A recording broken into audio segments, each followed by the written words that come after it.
In mid-September 2002, I got a letter, completely unexpected, from Senator John McCain, in which he says essentially that he forgives me for something. This is the letter. I'll read it to you in its entirety. It says, "Dear Mr. Montini, I believe it is not inappropriate to breach our communications barrier every 12 years or so. I enjoyed your column on Sunday, John McCain." I thought, first, I knew that I hadn't spoken to the senator or his staff for a long time. I'd kind of been cut off. I wasn't exactly sure what that time limit was, though, but the senator seemed pretty specific. He says every 12 years or so. So I looked back. It turns out that in the early 90s,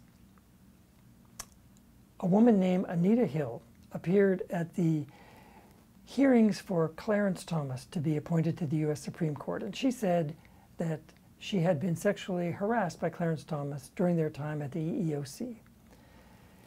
Before she went to testify at that hearing, Senator McCain and then Senator Dennis DeConcini, they both said, "We agree with Judge Thomas." Well, I wrote a column that said something like, "Wow, I didn't know these guys had ESP, that before this woman even testified, they could tell she was a liar." Senator McCain didn't like that.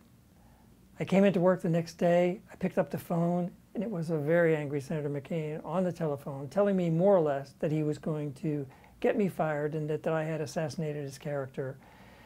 What I did at the time was what all reporters would do. I clicked on my telephone recorder, got this long diatribe from the senator, and I used that for the next day's column. Silence after that for 12 years until this came, which was a very nice thing. It appeared the senator liked a column in which I was talking about other Arizona politicians, and in it I mentioned that he had written a book in that year, and it was called "What's Worth Fighting For?" And in it he hinted that he might retire after his next term, which would have been in 2004, and I said, "You can't do that." So I got the nice note. Well, I must say that our détente didn't last forever. Within a very short time after that, I had contacted his staff and was informed that more years of silence had been added to my term. And that was fine. That's the way that kind of stuff goes.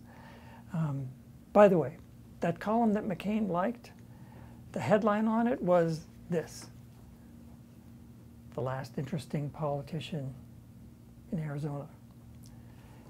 It was true then. It's true now.